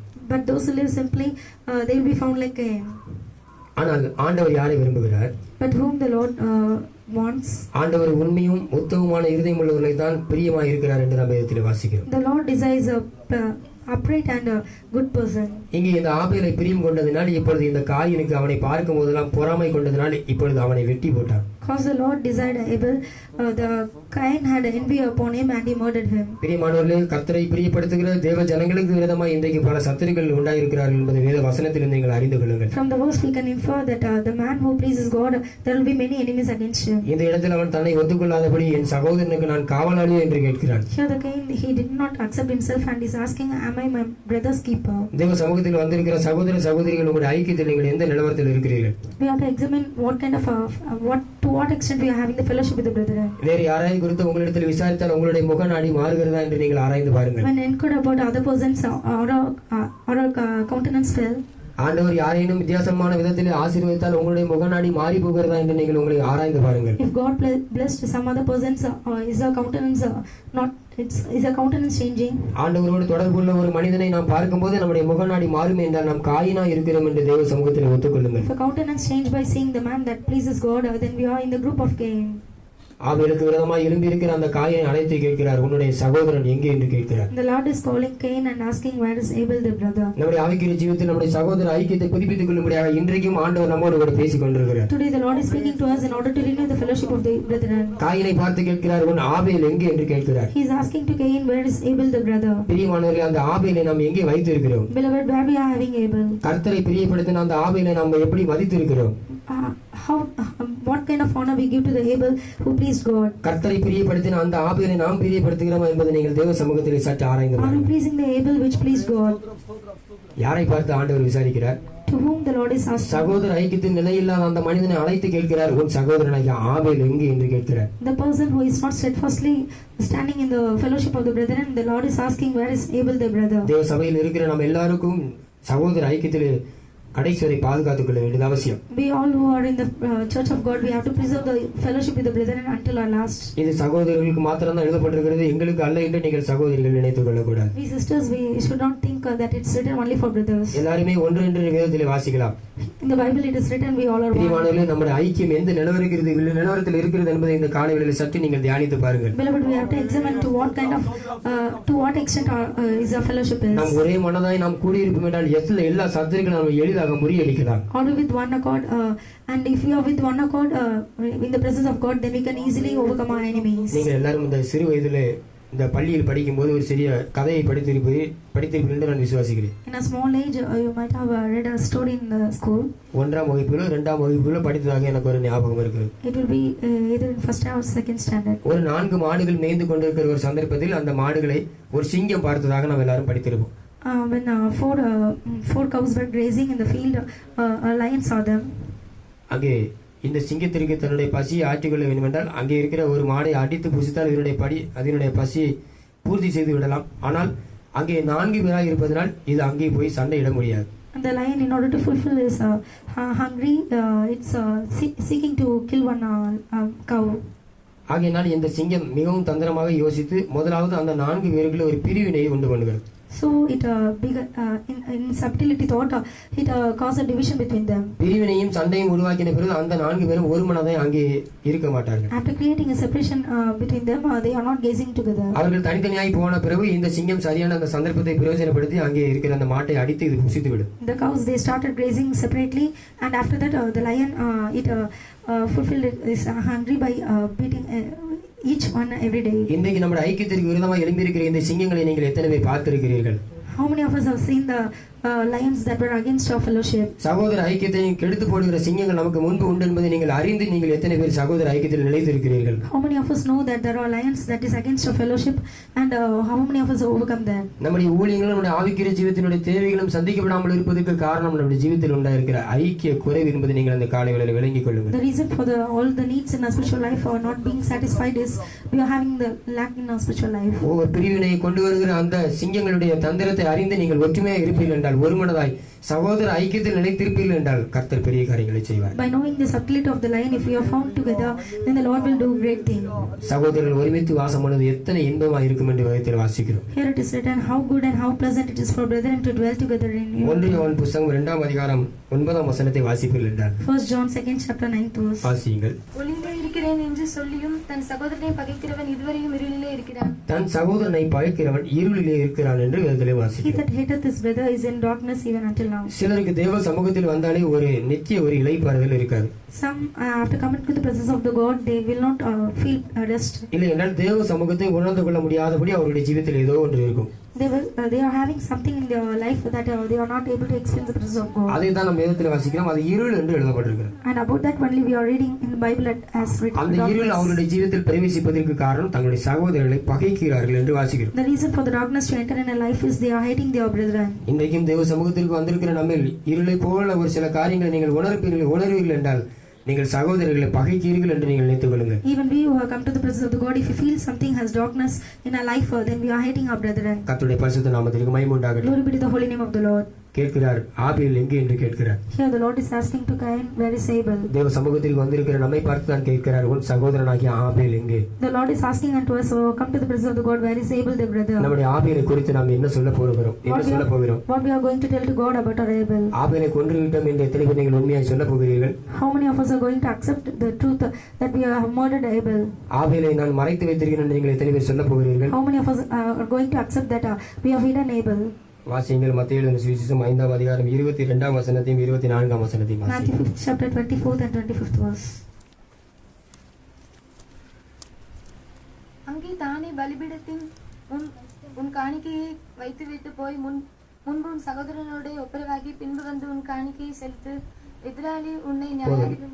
இங்கே 22ஆம் வசனத்தை வாசிப்பீர்கள் என்றால் அங்கே தன்னுடைய சகோதரனை வீணன் என்று சொல்லுகிறவன் எந்த நிலவரத்தில் இருப்பான் என்று நாம் அங்கே வாசிக்கிறோம். In the 22nd verse we can see one who call his brother Raka, where he will be found. வீணன் என்று சொன்னால் மூடன் என்று அறிவில்லாதவன் என்று சொல்லுகிறதாக எழுதப்பட்டிருக்கிறது. Here when we call someone as a Raka, it means he is not the person found with the wisdom. நம்முடைய சகோதரனை குறித்து நீ அறிவில்லாமல் இருக்கிறாய் என்று சொல்லுவோம் என்றால் நாம் எரி நகரத்துக்கு உட்பட்ட ஒரு நபர். If we say our brother as Raka, then will be found to the danger of hellfire. அறிவே இல்லை என்று நாம் யாரையும் சொல்லிவிடக் கூடாது என்று வேதத்தில் வாசிக்கிறோம். In the Bible we are reading, we shouldn't tell any person they are lacking in wisdom. பிரியமானவர்களே, நாம் நம்முடைய சகோதரர்களை குறித்து ஏதாயினும் ஒரு சந்தர்ப்பத்தில் நாம் இப்படி பேசி இருக்கிறோம் என்று நீங்கள் ஆராய்ந்து பாருங்கள். Beloved, let us examine that in any circumstance how we talk about our brother in such a way. நம்முடைய சகோதரர் நாம் வீணாக பேசிவிட்டு நாம் தேவ சமூகத்திற்கு வந்தால் நம்முடைய காணிக்கைகள் அங்கீகரிக்கப்படாது என்று இந்த வேதத்தில் வாசிக்கிறோம். If we talk vainly about our brethren and come to the presence of God, then our gifts will not be accepted by the Lord. ஒருவேளை அந்த நிலவரத்தில் இன்றைக்கும் தேவ சமூகத்துக்கு யாரேனும் வந்திருப்பீர்கள் என்றால் உங்களுடைய காணிக்கையை செலுத்துவதற்கு முன்பு பலிபீடத்தில் உங்களை வையுங்க. Perhaps if someone who came to the presence of the God or with the same state before giving the gift to the Lord, let's all accept himself. முதலாவது இந்த காணிக்கையை செலுத்துவதற்கு முன்பு உன்னுடைய சகோதரிடத்தில் ஐக்கியமாகும் என்று இங்கு வேதத்தில் வாசிக்கிறோம். Here it is written, before offering the gift, be reconciled to thy brother. காணிக்கை என்று சொல்லும்போது நான் பணத்தை குறித்து பேச வருவதில்லை. Here by referring to the gift, I am not mentioning to the money. காணிக்கை என்று சொல்லும்போது ஆண்டவரை துதிக்கிற துதியும் கூட தேவ சமூகத்தில் காணிக்கை என்று வேதத்தில் வாசிக்கிறோம். Sacrifice, it refers to the praises that we offer unto God. காணிக்கை என்றால் பணம் மாத்திரம் தேவனுக்கு பணம் மாத்திரம் காணிக்கையாக செலுத்துவது அல்ல. Sacrifice, it doesn't refer to the money that we are giving to God. நம்முடைய ஒவ்வொரு துதிகளும் தேவனுக்கு முன்பாக அது காணிக்கையாக இருக்கிறது. Each praise that we are giving unto God, it's found as a sacrifice unto God. தேவனுடைய நாமத்தை உயர்த்தும்படி துதிக்கும்படி வந்திருக்கிற நம்முடைய ஜீவிதத்தில் சகோதர ஐக்கியம் உண்டா என்பதை நீங்கள் விளங்கி பாருங்கள். We who have come to lift the holy name of the Lord, or we are having the fellowship with the brethren. ஒருவேளை நம்முடைய சகோதர ஐக்கியத்தில் குறை ஒன்று நீங்கள் காண்பீர்கள் என்றால் முதலாவது உங்களுடைய காணிக்கையை செலுத்தாமல் சகோதரிடத்தில் ஐக்கியமாகுங்கள் என்று வேதத்தில் வாசிக்கிறோம். Perhaps if you are found to lack in the fellowship with the brethren, before offering a sacrifice, we have to get reconciled with the brethren. நம்முடைய ஆவிக்குரிய ஜீவிதத்தில் தேவனோடு உள்ள ஐக்கியத்தை முதலாவது புதுப்பித்துக் கொள்ள வேண்டியது அவசியம். In our spiritual life, we have to renew the fellowship we are having with the God. இரண்டாவது நம்முடைய ஆவிக்குரிய ஜீவிதத்தில் சகோதர ஐக்கியத்தில் ஒன்றுபட்டு இருக்க வேண்டியது அவசியம். Secondly, in our spiritual life, we have to be fellowship with the brethren. அப்படிப்பட்டவர்களை ஆண்டவர் இன்றைக்கும் அழைத்து அவர்கள் உங்களை விசாரிக்கிற வல்லமை உள்ளவராக இருக்கிறார் நீங்கள் அறிந்து கொள்ளுங்கள். Our Lord is able even to call unto themselves and ask. இன்றைக்கு நாம் நம்முடைய ஆண்டவராக இயேசு கிறிஸ்து நம்மை அழைத்து விசாரிக்கும் போது நம்முடைய உண்மையான நிலவரங்களை நாம் சொல்லிவிட்டால் போதும், நம்முடைய ஆண்டவர் நம்மை கழுவ வல்லமை உள்ளவராக இருக்கிறார். If we accept our true state when the Lord asks unto us, then the Lord is able to forgive all our sins by cleansing ourselves. ஆகையால் தான் வாசிக்கிறோம், தன் பாவங்களை மறைக்கிறவன் வாழ்வடைய மாட்டான், அவர்களை அறிக்கை செய்து விட்டு விடுகிறவன் கர்த்தரிடத்தில் இரக்கத்தை பெறுவான் என்று நாம் வாசிக்கிறோம். And that's why we are reading, the one who hideth not his sin, he will be forgiven of his sin. நாம் ஒருபோதும் நம்முடைய ஜீவிதத்தில் உண்டாயிருக்கிற காரியத்தை நாம் மறைத்துக் கொள்ளாதபடி தேவ சமூகத்தில் உண்மையாய் ஒத்துக்கொள்ள வேண்டியது அவசியம். We should not be in the state of hiding our truth from the Lord. We should always accept our state. ஆதாமை போல ஆண்டவரே நான் நிர்வாணி இருப்பதனால் இங்கே நான் ஒளித்துக் கொண்டிருக்கிறேன் என்று நீங்கள் இந்த காலை வேளையில் சொல்ல வேண்டியது அவசியம். Like Adam, we have to say to the God, because I am naked, I am hiding myself. அதே சந்தர்ப்பத்தில் நாம் இந்த காயினை போல நாம் மறைத்துக் கொள்வோம் என்றால் நம்முடைய ஆவிக்குரிய ஜீவிதத்தில் வளர்ச்சியும் ஆசீர்வாதங்களும் பெற்றுக்கொள்ள முடியாது. In the same circumstance, if we hide ourselves as a Cain, we cannot receive blessings in the spiritual life. அடுத்த ஒரு சந்தர்ப்பத்தில் ஒரு தேவ தூதன் ஒரு மனிதரை அழைத்து விசாரித்ததாக நாம் வேதத்தில் வாசிக்கிறோம். In the next circumstance, we can see the angel of the God called unto some person. ஆதியாகமம் 16ஆம் அதிகாரம் 8ஆம் வசனத்தை வாசிக்கும் போது அங்கே ஒரு தேவ தூதன் ஒருவரை அழைத்து விசாரித்ததாக எழுதப்பட்டிருக்கிறது. Genesis 16 chapter 8 verse.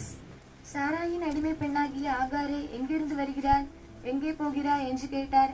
அவள், நான் என் நாச்சியாராகிய சாராயை விட்டு ஓடி போகிறேன் என்றாள். இங்கே நாச்சியாரை விட்டு ஓடி போகிற ஒரு சந்தர்ப்பத்தை குறித்து நாம் இங்கே வாசிக்கிறோம். Here we are seeing about a person who is fleeing from the face of his mistress. அடிமை பெண்ணாகிய இந்த ஆகார் சாராளோடு கூட ஒத்துக்கொள்ள ஜீவிக்க முடியாதபடி இவள் இங்கே விலகி ஓடுகிறார். Hagar, who is a maid, she is fleeing from the mistress' face because she cannot live with him. வாசித்த வேத வசனம் சகோதரர்களுக்கு மட்டுமல்ல சகோதரிகளுக்கும் உண்டு என்பதை விளங்கிக் கொள்ளும்படியாக இந்த சந்தர்ப்பத்தை சுருக்கமாக சொல்லுகிறது.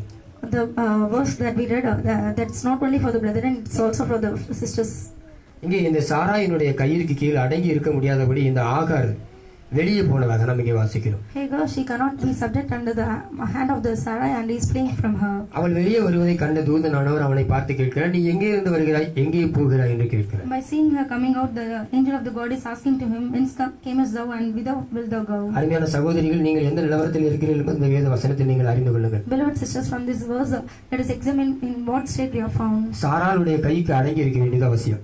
We have to subject under Sarai's hand. நாம் இங்கே வேதத்தில் இந்த ரெண்டு சந்தர்ப்பங்களை வாசிக்கும் போது இது வித்தியாசமான குலத்தில் எழுதப்பட்டிருந்தாலும் நாம் இன்றைக்கு இந்த காலைகளிலே ஒரு மாமியாரையும் ஒரு மருமகளுமாக எடுத்துக்கொள்ளலாம். Although this is a different verse from other verses, we have to take it in the daughter-in-law and mother-in-law. இல்லை என்றால் தாயும் ஒரு மகளுமாக எடுத்துக்கொள்ளலாம்.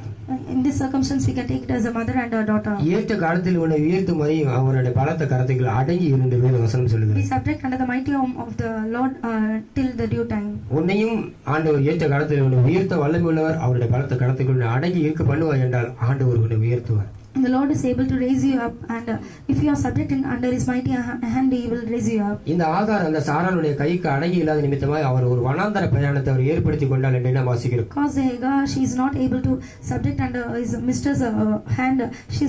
She make herself a wilderness journey. ஒருவேளை இன்றைக்கும் தேவ சமூகத்திற்கு வந்திருக்கிற அடங்கி இல்லாதபடி வந்திருக்கிற சகோதரிகளை பார்த்து ஆண்டவர் கேட்கிறார், நீ எங்கே போகிறாய் என்று கேட்கிறார். Perhaps the sisters who are coming to the presence of the God may be found in the state, and by looking unto them, the Lord is asking, where comest thou? ஒருவேளை பிள்ளைகள் தாய்க்கு அடங்கி இல்லாமல் இருக்கலாம். Perhaps the children may not be obedient to the ஒரு சில parents. மருமக்கள் மாமியாருக்கு அடங்கி இல்லாமல் இருக்கலாம். Some daughter-in-laws may not be subjected to பிரியமானவர்களே, the ஆண்டவர் இன்றைக்கு உங்களை விசாரிக்கிறார், நீ எங்கே போகிறாய், எங்கே இருந்து வருகிறாய் என்று கேட்கிறார். Beloved, the Lord is encouraging you today, where camest thou and whither wilt thou go? ஒரு வனாந்தர பிரயாணத்தை நீங்கள் ஏற்படுத்திக் கொள்வதற்கு முன்பு ஆண்டவராய் இயேசு கிறிஸ்து உங்களை விசாரிக்கிறவரானபடியால் உங்களுடைய கவலைகளை அவர் மேல் வைத்து விடுங்கள். Before making our wilderness journey, cause the Lord is care for us, we have to cast all our burdens upon Him. நீங்கள் போகிற அந்த வனாந்தர பிரயாணத்தில் எது எப்படி இருக்கும் என்று தெரியாது, ஆகையினால் உங்களுடைய கவலைகளை இயேசு கிறிஸ்துவின் மேல் வைத்து விடுங்கள். We will not know how our wilderness journey will be, and so we have to cast all our burdens upon Him. வீட்டை விட்டும் குடும்பத்தை விட்டும் நாம் பிரிந்து போய்விடலாம் என்று நீங்கள் நினைப்பீர்கள் என்றால் அது ஒரு வனாந்தர பிரயாணமாக இருக்கும் என்று நீங்கள் விளங்கிக் கொள்ளுங்கள். If you think that you have to get separate from the family and the house, then we have to think that it's a wilderness journey. பிரிந்து போன பிறகு உங்களுக்கு உண்டாயிருக்கிற அங்கே காரியங்களை குறித்து நாம் கீழே உள்ள வசனங்களை நாம் தெளிவாக நாம் வாசிக்கலாம். After going separately, what will happen? It is clearly mentioned in the below verses. அங்கே வளர்ப்பதற்கு அந்த பிள்ளைக்கு சரியான விதத்தில் தண்ணீர் இல்லாதனால் அந்த பிள்ளை சாகக்கூடிய நிலவரத்தில் இருக்கிறது என்பதை வெளிப்படுத்தப்படுகிறது. Here the child of Hagar, it is found in the state of dying state, cause it is not having water to drink. ஆம் சகோதரிகளே, நீங்கள் ஏற்ற காலத்தில் உயர்த்தும் வரையிலும் பலத்த கரத்திற்குள் அடங்கி இருங்கள். Yes, sisters, be subject under the mighty arm of God, so that He can raise you up. இன்றைக்கும் நம்முடைய ஆண்டவராய் இயேசு கிறிஸ்து நம்மை விசாரிக்கிற ஆண்டவராய் இருக்கிறார். Even today the Lord is found as a Lord who cares for us. விசாரிக்கும் போது நம்மை ஒத்துக்கொள்ளும் போது ஆண்டவர் நம்மை விடுதலையாக்குவார். When He is asking us, if we accept ourselves, then He will. இந்த ஆவிக்குரிய ஜீவிதத்தில் பல தோல்விகளும் பல பிரச்சனைகளும் நம்மை சந்திக்கத்தான் செய்யும். In the spiritual life, many burdens and many faults may be facing us. அவைகளின் மத்தியிலும் கூட நாம் நம்முடைய ஐக்கியத்தை, தேவனோடு உள்ள ஐக்கியத்தையும் சகோதர ஐக்கியத்தை நாம் காத்துக்கொள்ள வேண்டியது மிகவும் அவசியம். In the midst of that, we have to preserve the fellowship with the God and the fellowship with the brethren. அடங்கி இல்லாதபடி நாம் வெளியே செல்வோம் என்றால் நம்முடைய ஆவிக்குரிய ஜீவிதத்தில் என்ன சம்பவிக்கும் என்று கீழே உள்ள வேத வசனங்களை நாம் வாசித்து அறிந்து கொள்ளலாம். But without being subject under, if we decide to go out, then what will happen? It is clearly written. இந்த காலங்களில் தேவ சமூகத்தில் வந்திருக்கிற நீங்கள் உங்களை கண்களை மூடி நீங்கள் ஆராய்ந்து பாருங்கள். Let's close our eyes and examine yourselves. உங்களுடைய தேவனுடைய ஐக்கியம் எங்கே இருக்கிறது நீங்கள் அறிந்து கொள்ளுங்கள். To what extent are we having the fellowship with God? ஒருவேளை தேவனுடைய ஐக்கியத்தை விட்டு நாம் வெளியே வந்திருப்போம் என்றால் ஆண்டவர் ஆதாமே நீ எங்கே இருக்கிறாய் என்று கேட்கிறார். Perhaps if you have come out of the presence of the God, then the Lord is asking to us, Adam, where art thou? முகத்தை மறைத்திருக்கிற அந்த காரியம் எது என்று நீங்கள் தேவனுடைய சமூகத்தில் கேட்பீர்கள் என்றால் ஆண்டவர் உங்களுக்கு சொல்லுவார். If you ask in the presence of the God, what is the thing that hide our face, then the Lord will tell us. ஒருவேளை பாவம் நம்மையும் ஆண்டவரை விட்டு பிரித்திருக்கலாம். Perhaps our sin may hide the face of the God. இல்லையென்றால் ஐஸ்வர்யம் நம்மையும் ஆண்டவரை விட்டு பிரித்திருக்கலாம். Otherwise, the riches it may have separated us from God. லூக்காவின் சுவிசேஷத்தில் நீங்கள் வருவீர்கள் என்றால் அங்கே லாசரு ஐஸ்வர்யவான் என்கிற சந்தர்ப்பத்தில் அங்கே ஒரு பெரிய பிளப்பு உண்டாயிற்று என்று எழுதப்பட்டிருக்கிறது. In the Luke chapter, we can see the Lazarus and between the Lazarus and the poor man. இந்த ஐஸ்வர்யவான் அந்த தேவ சமூகத்திற்கு போகக்கூடாதபடி ஒரு பெரிய பிளப்பு உண்டு அங்கே உண்டாக்கப்பட்டிருக்கிறதாக நாம் வாசிக்கிறோம். There was a great division between them, that the rich man cannot go to the Lazarus. பிரியமானவர்களே, அந்த ஐஸ்வர்யவான் இயேசுவினுடைய முகத்தை காணக்கூடாதபடிக்கு அவனுடைய ஐஸ்வர்யம் அவனுடைய முகத்தை மறைத்தது என்று எழுதப்பட்டிருக்கிறது. The riches of the rich man, it hid the face of the God to him.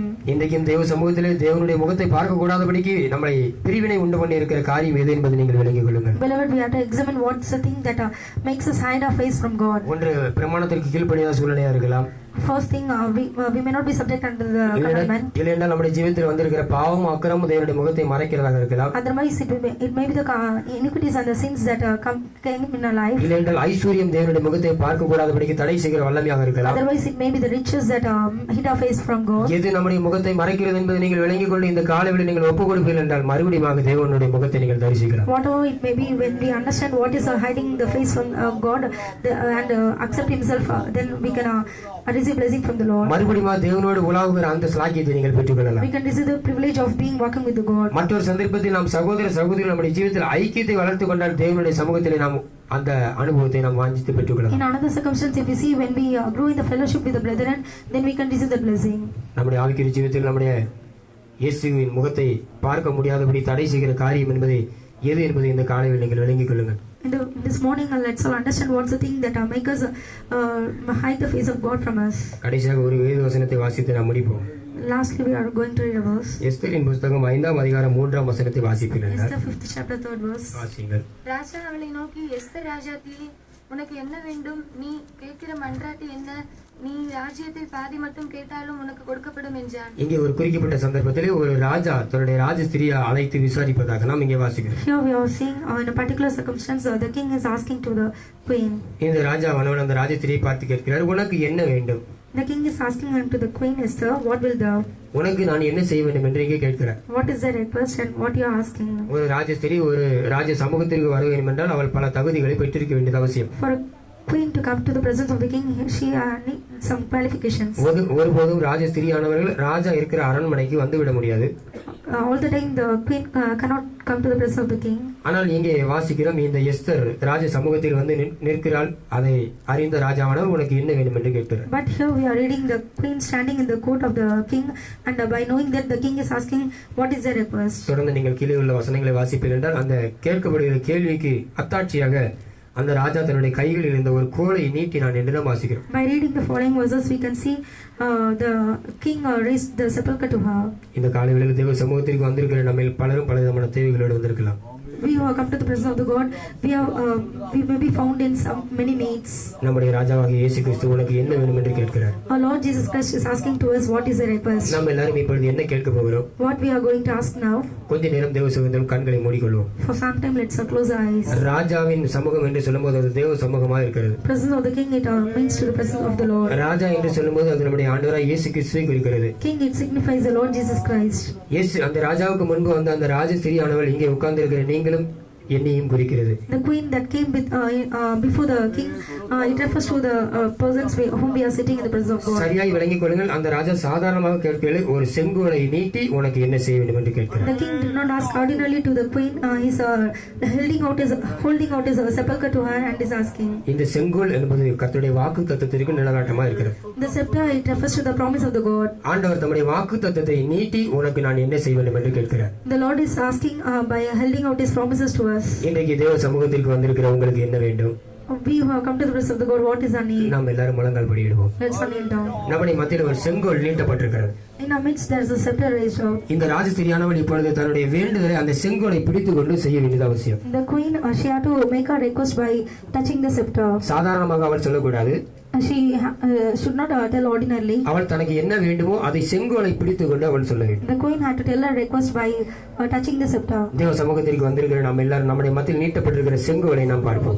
We have come to the presence of the God. Let us look unto the scepter that is rising in our midst. நம்முடைய ராஜாவாகிய இயேசு கிறிஸ்து நான் உனக்கு என்ன செய்ய வேண்டும் என்று கேட்கிறார். Our Lord Jesus Christ is asking unto us what is our need. இங்கே வந்திருக்கிற நம்ம பலரும் பலவிதமான தேவைகளோடு பிரச்சனைகளோடு பாரங்களோடு வந்திருக்கிறோம். We may have come with many burdens and many problems. பலவிதமான கவலைகளோடு கூட வந்திருக்கிறோம். We may have come with many sorrows. அவர் உங்களை விசாரிக்கிறவர் ஆனபடியால் உங்கள் கவலைகளை அவர் மேல் வைத்து விடுங்கள். Cause he cares for us, cast all your burdens upon him. உங்களுக்கு உண்டாயிருக்கிற கவலைகளை அந்த செங்கோலை பிடித்துக் கொண்டு நீங்கள் அதை வைத்து விடுங்கள்.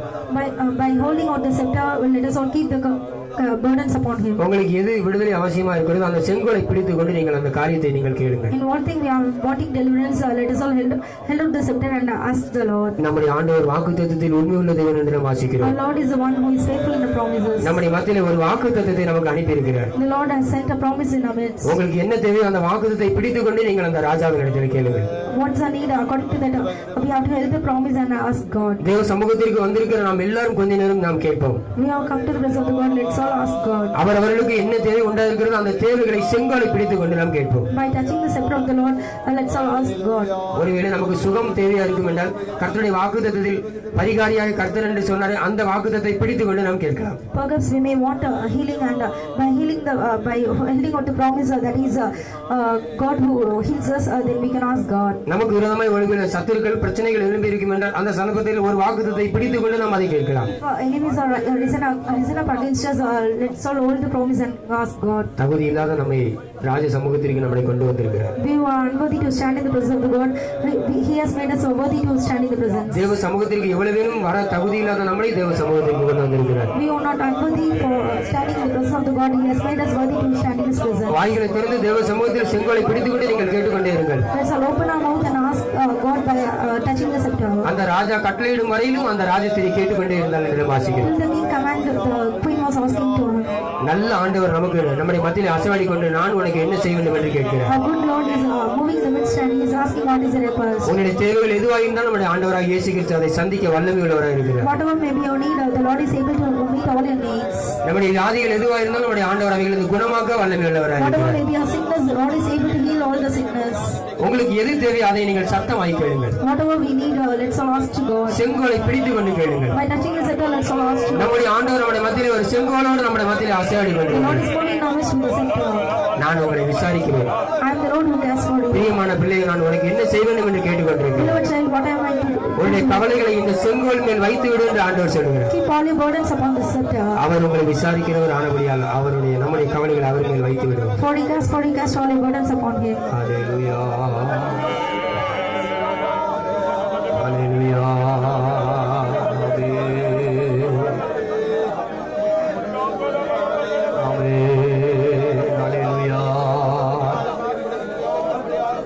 வேண்டுதல் கேளுமென் பரனே அடியேன் உம்மிலே மகிழ்ந்திடவே வேண்டுதல் கேளுமென் பரனே.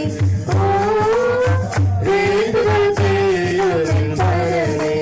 அடியேன் உம்மிலே மகிழ்ந்திடவே வேண்டுதல் கேளுமென் பரனே.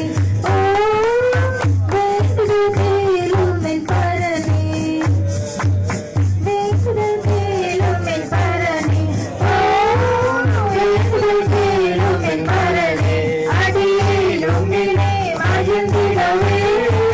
வேண்டுதல் கேளுமென் பரனே. வேண்டுதல் கேளுமென் பரனே. அடியேன் உம்மிலே மகிழ்ந்திடவே. வேண்டுதல் கேளுமென் பரனே. வேண்டுதல் கேளுமென் பரனே. அடியேன் உம்மிலே மகிழ்ந்திடவே. வேண்டுதல் கேளுமென் பரனே. வேண்டுதல் கேளுமென் பரனே. அடியேன் உம்மிலே மகிழ்ந்திடவே. வேண்டுதல் கேளுமென் பரனே.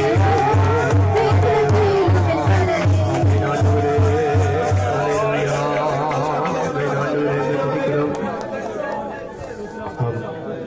ஒருவேளை ஆண்டவரோடு உறவாடக்கூடிய அந்த ஐக்கியத்தை நாம் பெற்றுக்கொள்ள வேண்டும் என வஞ்சிப்போம் என்றால் நீங்கள் இந்த ஐக்கியத்தை புதுப்பித்து தாரும் என்று கேட்க வேண்டும். அதே சந்தர்ப்பத்தில் சகோதர ஐக்கியத்தில் நான் நிலைத்து நிற்க வேண்டும் என்று வாஞ்சிப்பீர்கள் என்றால் சகோதர ஐக்கியத்தில் ஐக்கியம் என்று நீங்கள் வாஞ்சிப்பீர்கள் என்றால் ஆரோனுடைய சிரசில் ஒரு ஊற்றப்பட்ட ஒரு தைலத்தை குறித்து நாம் வாசிக்கிறோம். ஒரு இசை மறுபடியும் நாம் இந்த கோரஸை மறுபடியும் நாம் பாடப்போகிறோம். வேண்டுதல் நம்முடைய வேண்டுதல் எதுவாக இருந்தாலும் நம்முடைய ஆண்டவர் அதை சந்திக்க வல்லமை உள்ளவர். நம்முடைய ஐக்கியத்தை புதுப்பித்துக் கொள்ள வேண்டும் என்று வாஞ்சிப்பீர்கள் என்றால் சகோதர ஐக்கியத்தில் நம்முடைய ஜீவத்தை நாம் வளர்த்துக் கொள்ள வேண்டும் வாஞ்சிப்பீர்கள் என்றால் ஆண்டவர் ஆரோனுடைய சிரசில் ஒரு தைலத்தை ஊற்றினது போல நம்முடைய சிரத்தில் ஒரு தைலத்தை ஊற்ற வல்லமையுள்ளவராக இருக்கிறார். நம்முடைய தேவைகள் எதுவாக இருந்தாலும் எஸ்தர் ராஜாத்தி தேவ சமூகத்தில் ராஜ சமூகத்தில் கேட்டது போல உன்னுடைய வேண்டுதல் என்ன என்று கேட்கிறார்.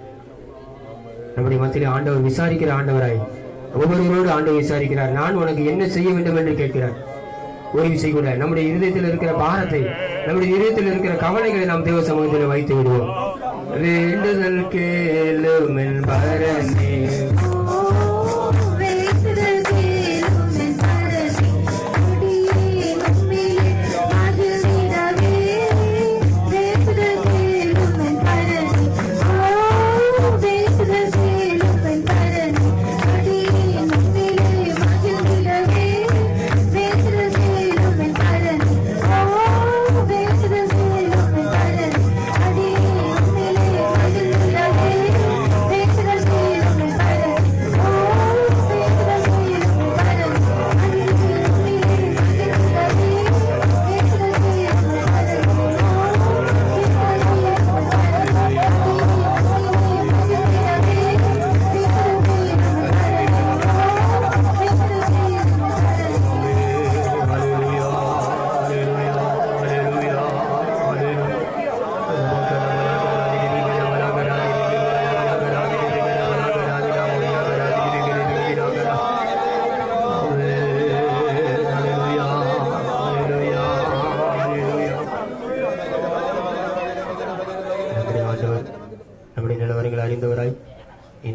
பற்றிய நல்ல ஆலோசனைகளை சொல்லி தந்தபடியால் கர்த்தரை ஸ்தோத்திரம் பண்ணுவோம்.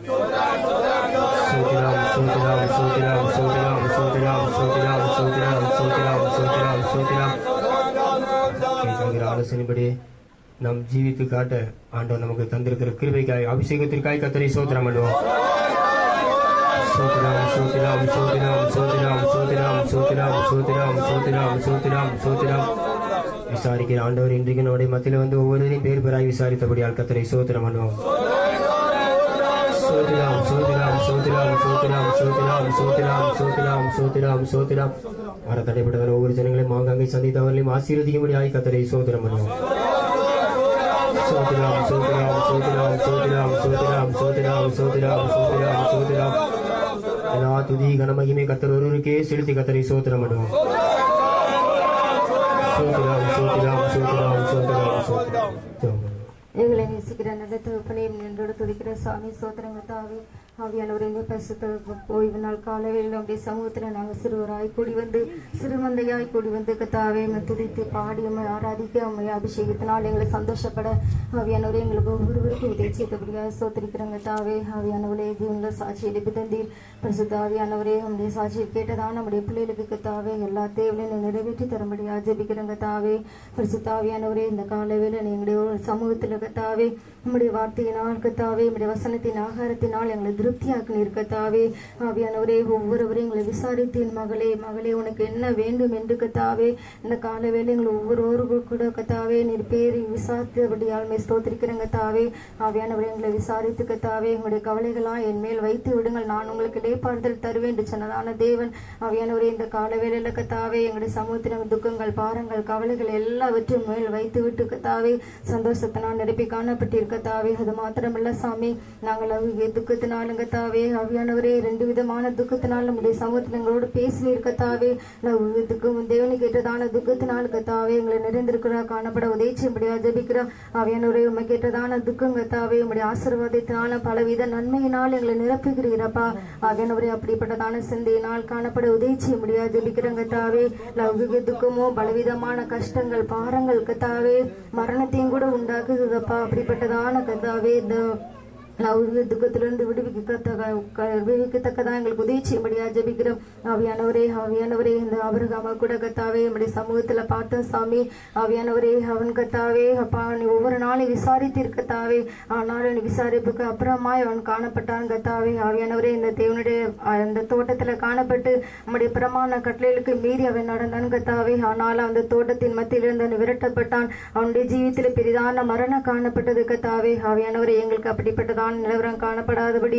இந்த பரிசுத்தவான் ஐக்கியத்துல நாங்க காத்து கொண்டு கத்தாவே ஒவ்வொரு நாளும் கத்தாவே மரணம் எங்களுடைய ஜீவிதத்தில் ஏற்படாதபடி உண்மை விட்டு பிரிந்து போகாதபடி கத்தாவே ஆவியானவரே இந்த பரிசுத்தவான் ஐக்கியத்துல இருக்கிறதான கட்டளைகள் பிரமாணம் கீழ்ப்படிந்து ஜீவித்து உங்களுடைய ஆசீர்வாதத்தை பெற்றுக்கொண்டு ஜீவிக்க எங்களுக்கு ஒவ்வொருவருக்கும் உதவி செய்யும்படியா ஜெபிக்கிறோங்க தாவே இந்த தோட்டத்துக்குள்ள அடங்கி இருக்கத்தக்கதா உதவி செய்யும்படியா ஜெபிக்கிறோம் ஆவியானவரே ஏற்ற வேளையில் அங்கே உயர்த்த போகிறீரப்பா நாங்க சியோனாக எருசலேமாக மாறப்போகிறோம் அந்த நாளுக்கு என்று கத்தாவே இந்த தோட்டத்தை விட்டு மீறி நாங்க போகாதபடி இந்த கட்டளையில் பிரமாணங்களுக்கு அடங்கி ஜீவித்து அந்த சியோனாக எருசலேமாக மாற்றப்பட எங்களுக்கு ஒவ்வொருவருக்கும் உதவி செய்யும்படியா ஜெபிக்கிறங்க தாவே ஸ்தோத்திர அந்த பிள்ளையில நீ சமாதானத்தோடு கத்தாவே அனுப்பின தயவுக்காம என்னோட துதிக்கிறங்க தாவே ஸ்தோத்திரிக்கிறோம் ஐயா ஆவியானவரே உடைய சண்டே ஸ்கூல்ல ஆசீர்வதிக்கும்படியா ஜெபிக்கிறங்க தாவே ஒவ்வொரு குடும்பத்தை நீர் ஆசீர்வதி எல்லா தீங்கு வல்லமையிலுக்கு விலக்கி நீ பாதுகாத்துக் கொள்ளும்படியா ஜெபிக்கிற சாமி நீ சீக்கிரமா வரப்போறி அந்த நாளைக்கு நீ ஆயத்தமிழா மாற்றும்படியா ஜெபிக்கிறோம் ஆவியானவரே பேசினதான மகனகத்தாவை நியாயங்களுக்கு பிரயோஜனப்படுத்தி நீ பாதுகாத்து வழிநடத்தும்படியா ஜெபிக்கிற சாமி எங்களோட ஆவியாத்மா சரம்பட்சமா தாழ்த்தி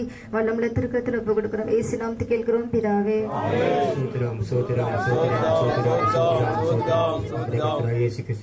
பிதாவே எங்களுடைய அன்பும் பரிசுத்தருடைய ஐக்கியமும் சமாதானம் கர்த்தருடைய நாள் மட்டும் நம் அனைவரோடும் கூட இருப்பதாக அல்லேலூயா.